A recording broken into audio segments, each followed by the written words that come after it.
Bienvenue sur le podcast Histoire de devenir moi. Des personnes me racontent le déclic qui a changé leur vie pour devenir un peu plus elles-mêmes.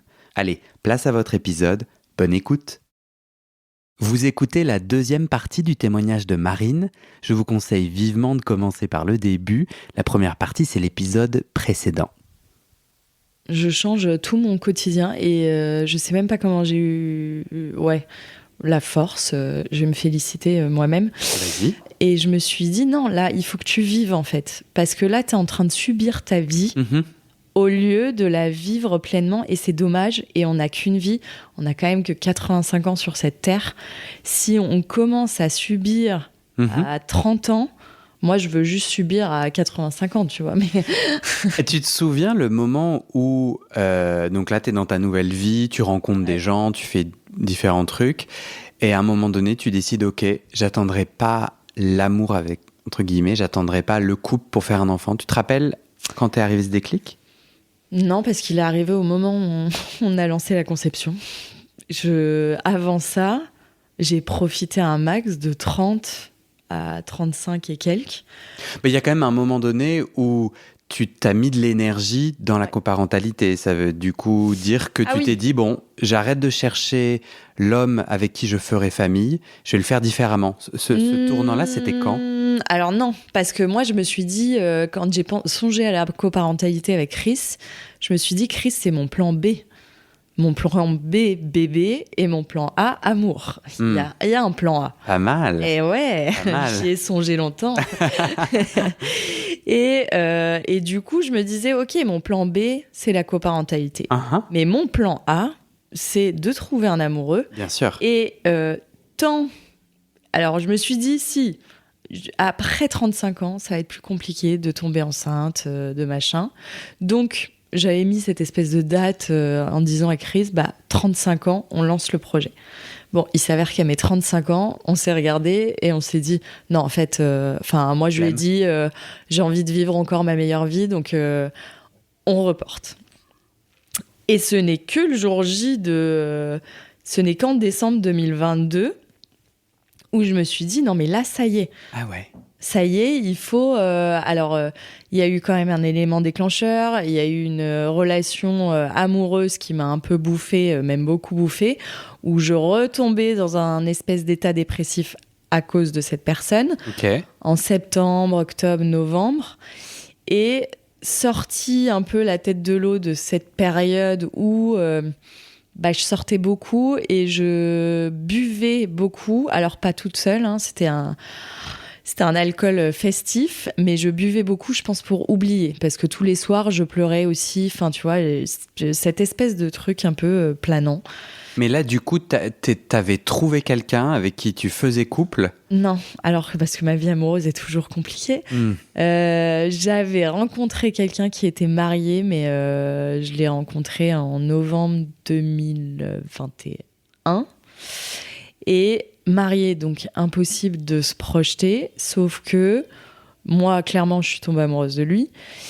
Et lui maintenait ce lien, faisait en sorte de maintenir le lien tout le long, même si c'était pas vraiment une relation amoureuse consommée. Enfin bref, c'était très malsain. Et du coup, il y a plein de choses qui se sont passées. J'en ai beaucoup souffert pendant toutes ces périodes de novembre 2021 à septembre 2022. Et en fait, en septembre 2022, le mec m'a bloqué de partout. Alors que je ne l'ai jamais harcelé, mais je sais pas ce qui s'est passé dans la tête. Il voulait couper un lien. Et je sais pas, la violence du truc, et moi, m'a fait complètement perdre pied. Donc septembre, octobre, novembre, j'étais dans le mal, vraiment. Et sortie de cette période, je me suis dit, OK, ça y est. En fait, ma meilleure vie, je l'ai quand même eue. J'ai été festive et tout. Là, je sors d'une période compliquée, amoureuse. En fait, j'ai plus envie de ce truc amoureux pour l'instant. Et je pense qu'il est temps de déclencher l'enfant. Le plan B. Oui.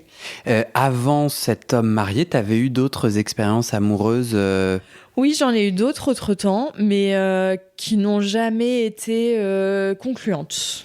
qui ont été, c'était 2-3 mois. Et puis à un moment, je trouvais qu'on se retrouvait pas sur des points. Et au lieu de faire durer le truc en me disant c'est confortable, je préfère dire à la personne on arrête. Toi, tu lis comment ? Est-ce que tu as une compréhension ou une explication de pourquoi t'as pas encore... T'es célibataire aujourd'hui ? T'as pas encore trouvé cet homme que tu as l'air de rechercher ? Oui, je pense qu'il y a un petit souci à gérer par des séances de psy d'abandon, de peur de l'abandon. Okay. Et je pense que je préfère abandonner que d'être abandonnée. Donc, je pense que parfois, je ne laisse pas la chance. Là, je te dis par confort, je préfère te dire stop. Mais en fait, c'est aussi par peur qu'à un moment, le mec me dise stop, lui, et que moi, je morfle et que je me sente... je pense qu'il y a beaucoup de ça qui fait qu'à un moment, je fuis, en fait. Et t'as l'impression que dans le plan B, avec Chris, t'as moins de chances d'être abandonnée ? Ouais. J'ai aucun doute sur Chris. Bizarrement. Non, mais c'est vrai que tu pourrais te dire... le mec, on n'est pas liés d'amour. On va être liés par un enfant, ce qui est déjà beaucoup. Mais en vrai, il peut partir. Comme moi, à un moment, je peux aussi partir. Hein. C'est pas que masculin. Et j'ai aucun doute parce que je sais que lui, il a ce même désir profond de paternité. Et en fait, j'ai choisi un géniteur. Et je sais que Chris remplit toutes les cases entre guillemets, parce qu'en vrai, il n'y a pas de cases. Mais il remplit tout du bon père. Ce sera un excellent père et je sais qu'il n'abandonnera pas son enfant. Ouais. Et toi, du coup, quand tu choisis Chris... Oui. Parce que j'allais justement te demander qu'est-ce qui était important dans ton choix et tu disais Chris il a tout d'un bon géniteur et après t'as dit et aussi d'un bon père. Ouais. Donc en fait ce que j'entends c'est pourquoi ça te fait marrer? Non, parce que tu vas aller sur le physique ou sur le patrimoine génétique plus le côté amour, sentiment. C'est une très bonne question auquel je n'avais pas pensé, mais parce que j'ai distingué le géniteur du père. Et pour moi, c'est un peu le patrimoine génétique qui fait la différence avec le bon père. Ok, ouais. Non, mais c'est marrant parce que j'aurais dû y penser, mais je n'y ai pas du tout pensé. Tu as en effet, t'avais des critères de à quoi ressemble... Eh ben pas du tout. C'est pour ça que je rigole. Ah, d'accord. C'est que je me suis dit, bon géniteur, en fait, non, c'est pas le bon vrai. terme. T'as regardé s'il y avait des maladies On a regardé familiales. tous les deux.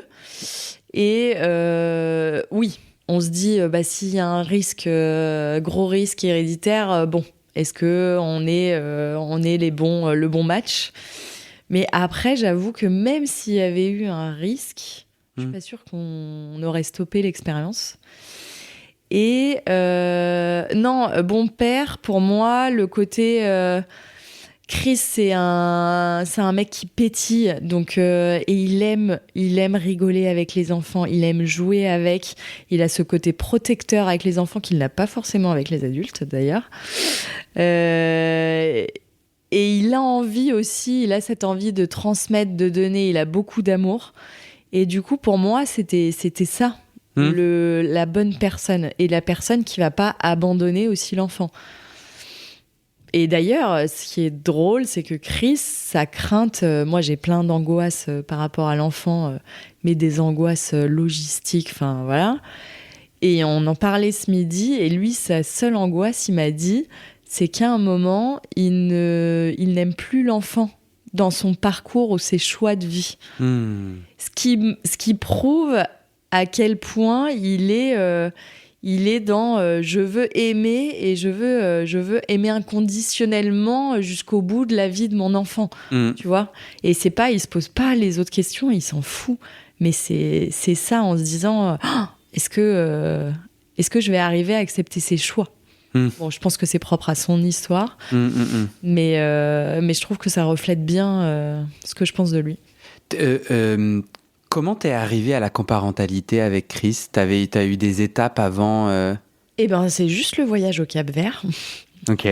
Où vraiment on se retrouve à table un soir avec un de ses potes. On était en vacances, tranquille.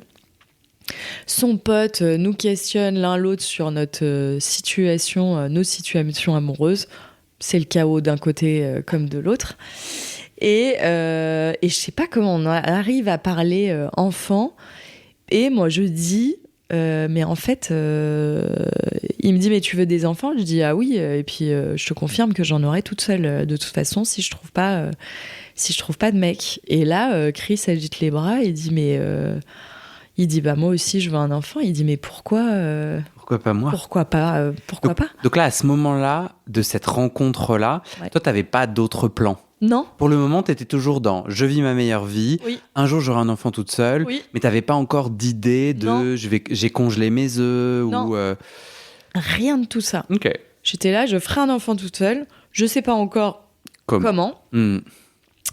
Et soit je rencontre quelqu'un, soit un enfant tout seul, mais je m'étais jamais la coparentalité, jamais ça m'était venu à l'esprit avant qu'on ait ce fameux dîner au Cap-Vert. Et où là, je me suis dit, oui, mais en fait, on s'entend hyper bien, c'est hyper fluide. Pour moi, c'est un mec au top avec les enfants. On se connaît très bien. Je ne vois pas d'ombre au tableau et en plus ça rentre quand même, c'est encore mieux que le schéma que j'avais pensé parce que je me dis un papa, une maman c'est toujours bien, ou deux papas, enfin deux personnes. Ah, deux, ouais. Même si pour moi mon ressenti c'est une figure maternelle et paternelle c'est bien parce qu'on n'a pas les mêmes rapports avec le même sexe ou le sexe opposé.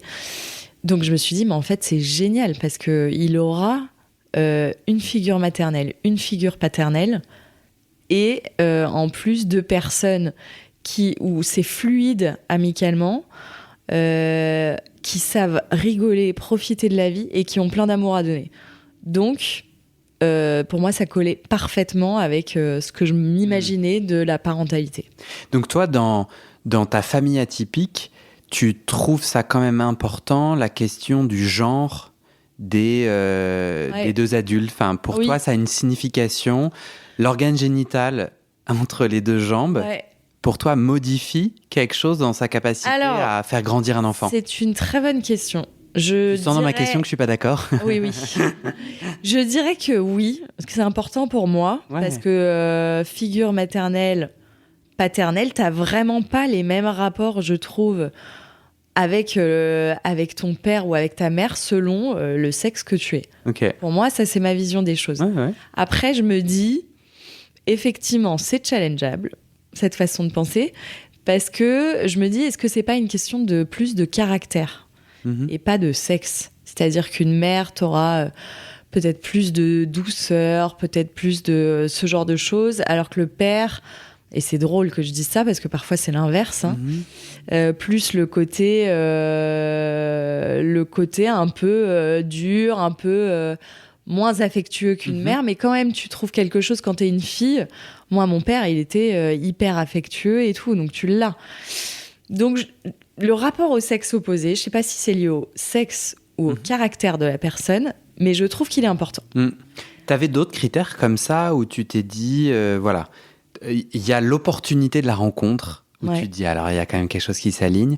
Est-ce que tu t'as quand même identifié d'autres critères?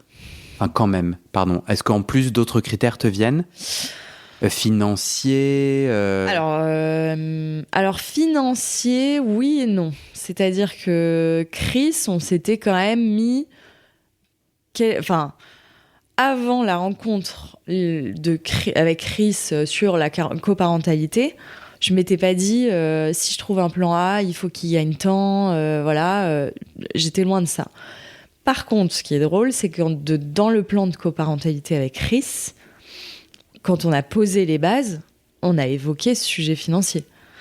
Donc c'est très bizarre parce que t'as le côté amoureux qui te fait oublier tous ces aspects très rationnels, pragmatiques, quand tu es sur un mode coparentalité. Donc, je ne l'ai évoqué qu'en coparentalité, ce genre de critères financiers. Et j'en vois pas d'autres. Si, la logistique. Mais la logistique, pareil, on se pose la question en coparentalité, parce qu'on est obligé de se la poser. Mais tu rencontres quelqu'un, tu divorces, tu te la poses pratiquement jamais, cette question. Et il y a plein de couples divorcés qui vont vivre pas super proches.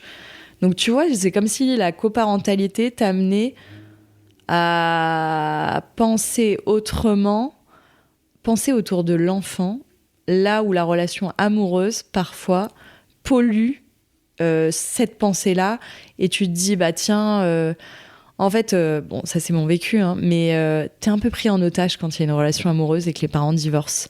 Et donc, je trouve que les parents pensent moins à toi, là où la coparentalité, tu n'es centré que sur l'enfant. Et donc ta vie s'organise autour de lui et celle de ton ami aussi. Tu parlais de ces bases que vous avez posées ensemble avec Chris. Pendant notre pré-entretien, tu as parlé de la Bible. Ouais. Ouais. Il y a quoi dans ce document, dans ce contrat? Je crois que Chris parlait d'un contrat moral ou d'un... Ouais, alors ce document, on l'a fait en mode apéro chez moi, je me rappelle. Et ce qui n'est pas forcément hyper bon, mais on n'était pas complètement bourrés, donc c'est bien, on était lucides. Et, et en fait, on a pris un papier, on s'est dit... Enfin, c'est surtout moi, je pense d'ailleurs. Je suis très anticipation du risque. Mais ça, c'est ma manière de fonctionner. Et pour être rassurée, il faut que j'essaye d'anticiper tout. Et donc là, on a pris un papier, je lui dis, viens, on liste par contre tous les pires cas, les pires trucs qui peuvent arriver. Et on se dit, OK, en face, on prend une décision là à deux de la décision qu'on va prendre plus tard. Et on n'y revient pas. Il me dit OK et tout. Donc on a posé sur papier si l'un de nous rencontre quelqu'un et veut déménager hyper loin. Qu'est-ce qu'on fait alors qu'on a un enfant ? Quels sont tous les critères de base qu'on doit remplir avant de lancer le projet bébé ? Donc l'aspect financier, l'aspect logistique, où est-ce qu'on va habiter ? Si on ne s'entend plus, comment on fait ? Et donc là, à chaque fois, vous avez répondu à ces questions ? On a répondu à ces questions. Alors on fait comment ? Notamment si un de vous deux veut partir loin. Si l'un de nous deux veut partir loin, c'est celui qui n'a pas décidé de partir et donc qui reste là, qui a le choix, qui a le choix, qui a la priorité sur... Bah, tu l'as un week-end sur deux ou tu l'as pendant les vacances, etc. L'autre qui fait le choix de partir très loin ne peut pas imposer non, je prends l'enfant et terminado. Donc ça a été ça. Bien sûr, ce sera en bonne intelligence, c'est-à-dire qu'il y aura une communication entre nous et on va essayer de penser le meilleur pour l'enfant. Et si il est en âge à un moment de s'exprimer et de dire bah je veux plus aller là que là, on l'écoutera aussi. Mais la règle, c'est ça. Il n'y aura pas de conflit là-dessus. Donc, on a pensé ça, on a pensé plein de choses. Alors, je ne sais plus, j'ai le papier chez moi. Hein. Ce qui est drôle, c'est que je suis tombée dessus. Vous le relisez régulièrement ? Pas du tout. C'était il y a un an, quoi. Pas du tout. On ne le relit pas du tout. Mais je m'étais dit, ce serait bien, maintenant que le projet se concrétise, ce serait bien d'aller chez un notaire ou je ne sais quoi pour poser les règles. Et pour pas revenir dessus sur les grosses bases, hein, je parle. Ouais. Justement, en fait, j'ai une connaissance, je ne sais pas si j'ai le droit de dire que c'est une amie, mais en tout cas, avec qui on discutait, parce qu'elle, hétéro, questionne cette connexion entre amour et famille et se dit, tiens, est-ce que comme je pourrais faire le choix de Marine, quoi. Et donc, j'ai contacté en lui disant, je vais poser des questions à Marine. Est-ce que toi, t'en as? Donc, elle m'a donné toute une liste de questions et j'en profite pour la remercier. Du coup, elle m'a aidé à faire des questions. Oui, c'est bien, ça te nourrit.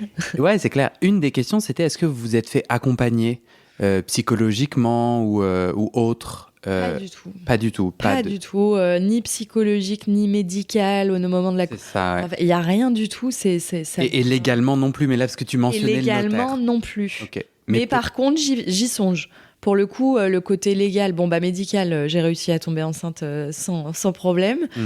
Mais le côté légal, je trouve ça important parce qu'on ne sait pas ce qui peut se passer dans la vie. On ne sait pas comment les relations évoluent et comment les humains évoluent.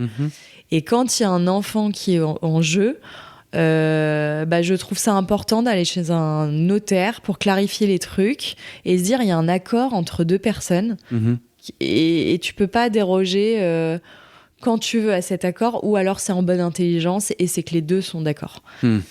Et il existe une charte, j'ai appris par Chris, de coparentalité qui est à dispo, et du coup je voulais voir, c'était notre next step, voir à quoi ça ressemble, si ça reprend un peu tout ce qu'on s'était dit sur le papier de base, parce que je trouve que ce serait un... C'est ça, quelque chose fait par une association ou une base par...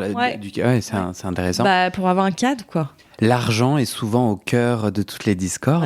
Ouais. Ça, on s'est dit, l'argent. Ouais. On s'est dit, c'est du 50-50 sur les dépenses pour l'enfant et sur un compte commun. Et si quelqu'un a des problèmes financiers ?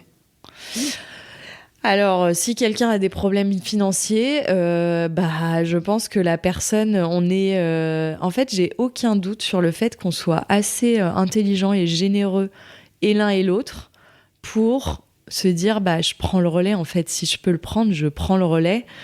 Toi, tu te requinques. Alors, c'est pas pour que tu te la coules douce et voilà, hein.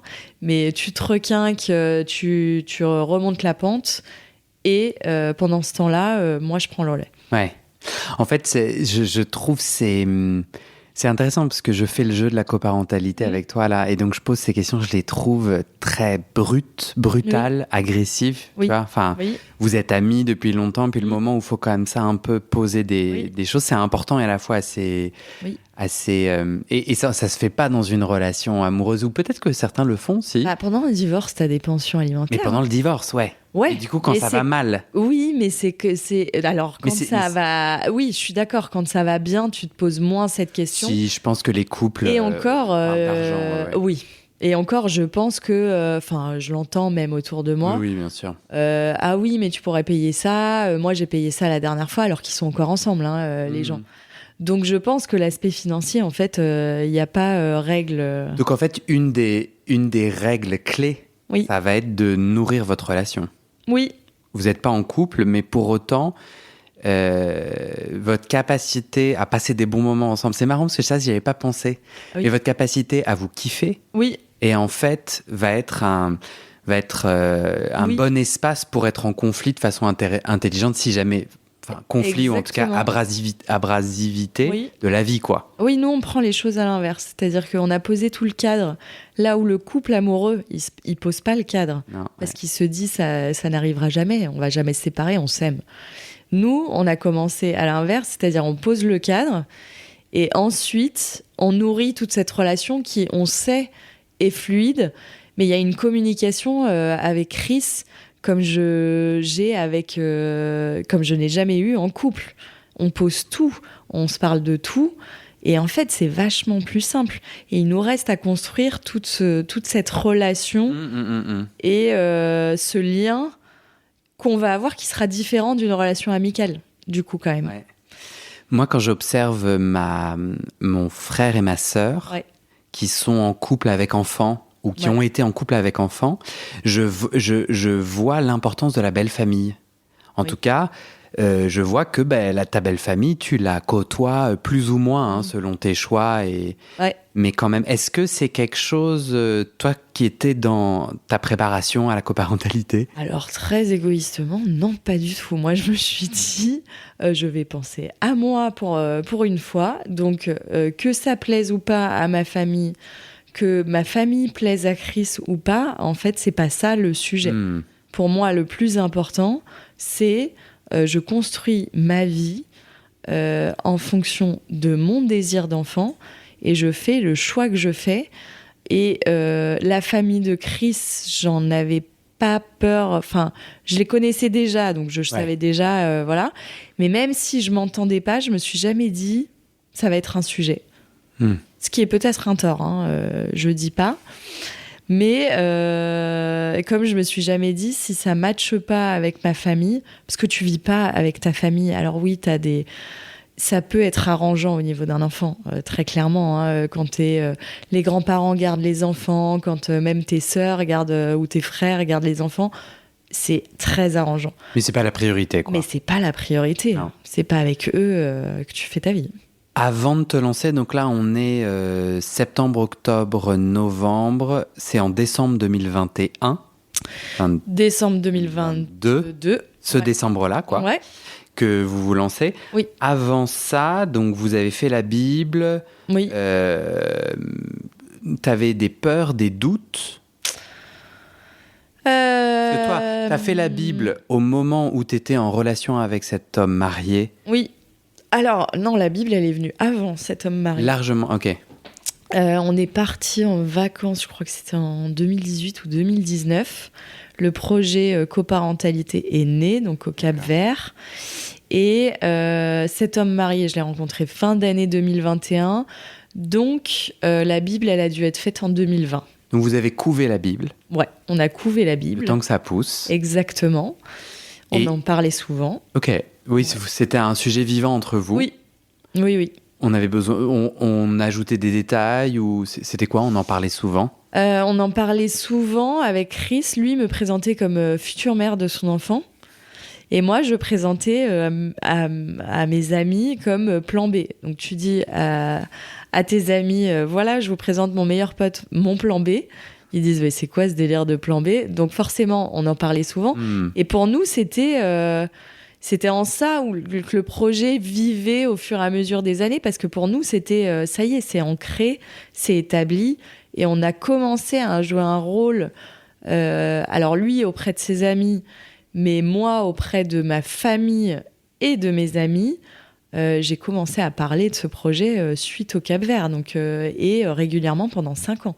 Donc en fait, votre travail de communication a fait que tu n'avais plus de peur ou de doute? Non. Il n'y avait rien qui se logeait Non, la seule peur, et Chris rigolera, c'est je m'étais dit, Chris est quelqu'un qui, à un moment, peut te planter, tu vois, une soirée, il dit « je viens », et finalement, au dernier moment, il ne vient pas, il ne te prévient pas. Moi, ça me rend dingue. Et dans ce genre de moment, je me disais, mais... Enfin, la stabilité, il a un truc, mais moi, ce qui me plaît aussi, c'est qu'il change de taf, il veut une reconversion, il veut donner du sens et tout. Je trouve ça génial parce qu'on n'a qu'une vie, encore une fois, et je trouve ça bien ce qu'il fait.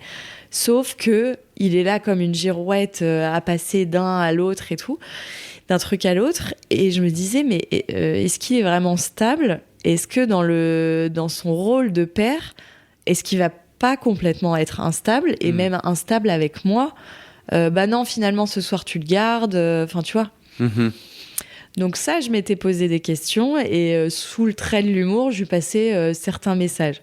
Mais je me suis dit, et on en a parlé récemment, je me suis dit en fait, moi c'était ma seule crainte avec toi, mais en fait cette crainte elle s'est vite dissipée parce que j'ai l'impression que j'ai aucun doute sur toi avec un enfant. Avec un adulte, j'aurais toujours des doutes. Hein. Je le dirais toujours. Chris est censé venir, mais bon, on sait jamais. Mais avec un enfant, je pense qu'il est très responsable et très stable et qu'il fera pas ce qu'il fait avec un adulte. Parce que pendant notre pré-entretien, à un moment donné, tu me dis mais Chris t'a raconté qu'il a changé de mère. Ouais. Et là, j'étais là, non, pas du tout. Donc, j'ai envoyé un message à Chris en disant est-ce qu'on peut l'aborder? Est-ce que tu as dissimulé ça pour des raisons Et il m'a dit non, pas du tout. Oui. J'avais oublié. Oui. Bah oui. Et qu'est-ce qui s'est passé? Bah en fait. Parce que ça aussi, ça devait nourrir ton inquiétude. Ce que tu m'as dit, c'est que ça nourrissait ton inquiétude de changement. Après, factuellement, il avait les arguments. Je vais pas relater toute l'histoire parce que je l'ai pas en plus, mais moi, je sais que quand on s'est dit, très bien, tu vas être la future mère de mon enfant et machin, il me dit, il y en a une qui va pas être contente, c'est une autre amie parce que je lui avais dit que ce serait elle, donc il faut que je lui annonce que ce sera pas elle. Je dis, sympa pour elle, la pauvre. Et il me dit non, mais en vrai, on s'était dit ça comme ça, c'était pas du tout construit et tout. Donc pour lui, c'était plus léger, mais il n'empêche que il lui a annoncé, elle l'a pas bien pris du tout, quoi. Est-ce que je peux comprendre? Je pense que elle était pas dans une optique, ça va se faire. Mais c'est plus le côté non mais tu me choisis un jour, tu me jettes un autre jour, c'est quoi ton délire? Après, factuellement, je crois qu'il y a des éléments un peu autres, médicaux, etc., qui rentrent dans son choix. Mais c'est pas cool. C'est pas cool et c'est effectivement, ça nourrit le truc, dans le Chris dans toute sa splendeur. Et puis t'as peur de l'abandon, non? Ah bah ouais, tu te dis à quel moment, moi j'ai 5 ans pour mon projet, pendant 5 ans, il peut s'en passer des choses et il peut encore changer de mère sous prétexte de je ne sais quoi. Il ne l'a pas fait, tout va bien. Il ne l'a pas fait. Vous partez en vacances en décembre dernier. Oui. Et toi, tu te souviens le moment où tu dis, bah voilà, c'est là, on va commencer là maintenant. Ah bah oui, c'est genre, je sais pas, 1 ou 2 semaines avant, je me dis, tiens, mon cycle, on sera dans la période d'ovulation. On est tous les deux en Bretagne, dans une maison. Et je sors d'une période terrible où là, j'ai envie de donner un autre sens à ma vie que un truc amoureux, foireux, enfin voilà. J'ai envie vraiment de donner le vrai sens à ma vie. Donc go.